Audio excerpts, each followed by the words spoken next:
बिस्मिल्लाहिर्रहमानिर्रहीम। अस्सलाम वालेकुम वरहमतुल्लाहि वबरकातुह।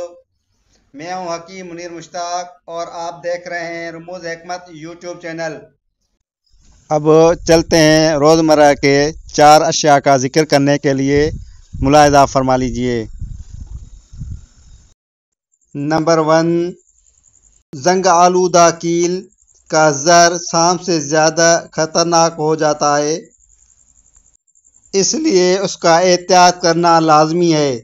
एहतियात कैसे करें? एहतियात ये करें कि जब कोई मानसून या बारिश वगैरह के पानी या मट्टी से मिला हुआ कील हो या कांटा हो या कोई ऐसी चुभने की चीज़ हो, उसको जब मिट्टी में मल जाता है और वो कांटा चुभता है या कील लग जाता है तो वो कहलाता है जंग आलूदा कील। इंतहाई ख़तरनाक होता है, उस पर तवज्जो न दी जाए तो ये नासूर की शक्ल इख्तियार कर लेता है। उसका इलाज ये है कि तंबाकू को पानी में भिगो कर रख लें और सुबह को ऑयल में डालकर पकाएं। जब वो तंबाकू वाला पानी खुश्क होकर ऑयल में जज़ब हो जाए वो लगाना है, लगाकर पट्टी बांधनी है। पॉइंट नंबर 2, एक कलवंजी का बीज, एक मेथी दाने का चम्मच का बीज, यानी जो कलवंजी का बीज है वो 1 चम्मच होना चाहिए और मेथी का भी 1 चम्मच होना चाहिए। ये रात को भिगो कर रख लें और सुबह निहार मुँह ये जो आप चने देख रहे हैं,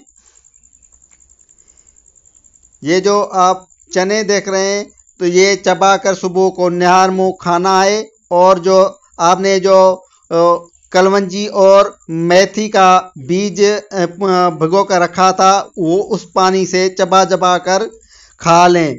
और ये करने से आपके जिस्म में जो ढीलापन है वो ख़त्म हो जाएगा, यानी आपका जिस्म ताकत तवानाई से भरपूर होगा और चेहरा टाइट होगा। नंबर 3, ये नुस्खे जो मैं बता रहा हूँ ये मर्द औरत के लिए यकसा मुफीद हैं।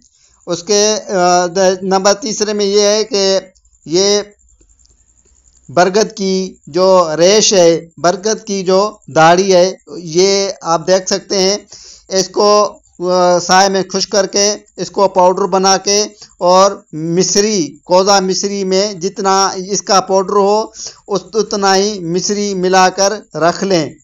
सुबह निहार मुँह पानी से इस्तेमाल करने से मर्दाना और जनाना जो भी इमराज हैं खुफिया वो सारे हल हो जाएंगे। लेकिन शर्त ये है कि ये 40 दिन तक रोज़ाना इस्तेमाल किया जाए।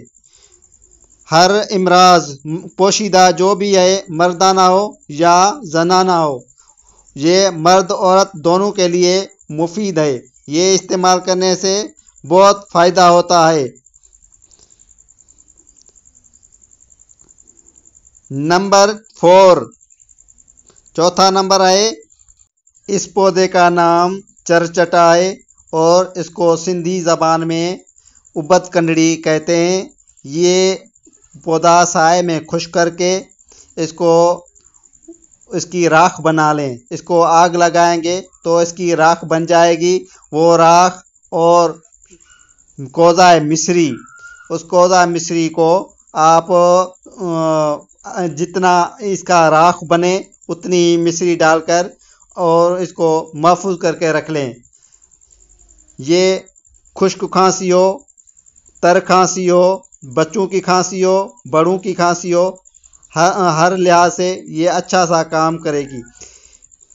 ये जो आपने पाउडर बनाया वो उस पाउडर को शहद में डालकर नसफ चाय का चम्मच पाउडर को, बड़ों के लिए नसफ चाय का चमचा पाउडर में शहद में डालकर पाउडर मिक्स करके चटाएं तो खांसी के लिए बेहद मुफीद है। जी हाँ भाई, आपने मुलाहजा फरमाया। अगर आप नए हैं तो चैनल को सब्सक्राइब करें और बेल आइकन को भी दबा दें ताकि हर नए आने वाली वीडियो आप तक बआसानी से पहुंच सके। और शेयर करें, लाइक करें। शुक्रिया। अल्लाह हाफिज़।